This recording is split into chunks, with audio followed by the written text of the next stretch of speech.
আজকে সকালে ঘুম থেকে উঠে দেখি বাইরে দমকা হাওয়া আর কিন্তু ছিটেফোঁটা বৃষ্টি হচ্ছে। ছিটেফোঁটা বলবো না, কারণ বেশ ভালোই বৃষ্টি হয়েছে ভোরবেলা থেকে। তো হেই এভরিওয়ান, আমি সুপর্ণা চলে এসেছি কিন্তু আরো একটা মিনি ব্লগ তোমাদের সাথে শেয়ার করতে। বৃষ্টির দিনে এরকম ঠান্ডা ঠান্ডা ওয়েদার কার না ভালো লাগে, ঠিক এরকম আমারও ভালো লাগতো যদি কিনা আমার ছুটির দিন। আর এরকম স্যাঁতস্যাঁতে ওয়েদারে কাজে যাওয়ার নাম শুনলেই না এরকম একটা জ্বর চলে আসে। তার উপর তো পড়েই আছে সংসারের কাজ, সেগুলো না করলে তো একদমই চলবে না। আমাকে বাইরেই সমস্ত কাজ করতে হয়, আর যেহেতু হাওয়াও চলছিল বৃষ্টির কাজ করতে একটু সমস্যা হয়েছে বললেই চলে। সকালবেলা উঠে ফ্রেশ ট্রেশ হওয়ার পরে ভাবলাম যে বৃষ্টিটা কমে যাবে, কিন্তু বৃষ্টি কমার তো নামই নিল না। বলতে গেলে ওই ভিজে ভিজে কাজ করার মতন কিন্তু আমাকে কাজ করতে শুরু করে দিতে হলো। আর আজকে সকালবেলা না ও যখন বাজারে গেছিল তখন বাটা মাছ, আমার বল মাছ চিনলে ওই রুই কাতলা বাটা এই চেনে, এছাড়া আর কোনো কিছু চিনতে পারে না। তো বেশিরভাগ সময় যখনই আমি রান্না করি তখন হয় রুই, নয় কাতলা, নয় বাটা, এই তিনটে মাছই আমি রান্না করি। সত্যি কথা বলতে নিজেই রান্না করে খেতে খেতে না এখন আর কোনো কিছু ভালোই লাগে না, সব যেন কেমন এক জায়গায়। দেখো রান্না বসিয়ে দিই কিন্তু আমি একটু ভিজতেও চলে গেছিলাম।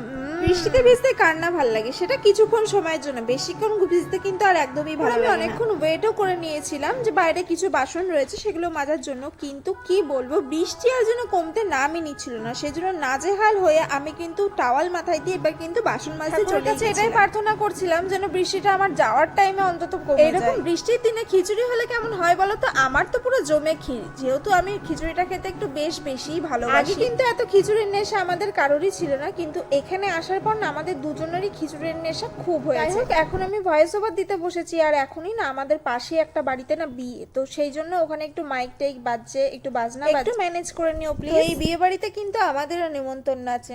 এরকম অনেক বিয়ে বাড়ির নিমন্ত্রণই আমি পেয়েছিলাম, কিন্তু সব জায়গায় তো আর যাওয়া সম্ভব হয়নি। আসলে ওই যে কথাই আছে না, কপালে না থাকলে ঘি ঠকঠকাইলে হবে কি। তো কারা কারা এই কথাটা শুনেছো অবশ্যই কিন্তু কমেন্টে জানিও। দেখো এদিকে কিন্তু আমার মাছ ভাজাও প্রায় কমপ্লিট হয়ে গেছে। আমি মনে করি নিজের মনের শান্তিটা নিজেকেই খুঁজে বার করতে হয়, সেটা কিন্তু অন্য কেউ খুঁজে বার করে দিতে পারে না। এই মুহূর্তে দাঁড়িয়ে আমার জীবনে সবথেকে ভালো থাকার কারণ হচ্ছে আমার বর, কারণ আমি ওকে দেখেছি কি করে কষ্টের মধ্যেও হাসিতে থাকতে হয়, কি করে কষ্টের মধ্যেও নিজেকে ভালো রাখার একটা নাটক করে যেতে হয়। আমাকে বলে যে দেখ, যখন দুঃখের সময় হবে তখন যদি তুই দুঃখে থাকিস, তোর মনের কথাটা যদি কাউকে বলিস, সেই কথাটা নিয়ে সে তোকে উপহাস করবে, আর কিছুই হবে না। আর যদি তুই তার সামনে ভালো থাকিস, ভালো দেখাস, তবে সে কিন্তু ভাববে যে তুই ভালোই আছিস, তখন কিন্তু তোকে নিয়ে কেউ হাসাহাসিও করতে পারবে না। কারণ এই দুনিয়ায় সবকিছুই দেখানো মাত্র, মানে শো অফ। যাই হোক, আমার এই মিনি ব্লগগুলো তোমাদের কেমন লাগছে অবশ্যই কিন্তু জানাতে ভুলো না। আর যারা নতুন দেখছো তারা প্লিজ একটু ফলো করে দিয়ে যেও। ততক্ষণের জন্য টাটা, দেখা হচ্ছে নেক্সট ভিডিওতে।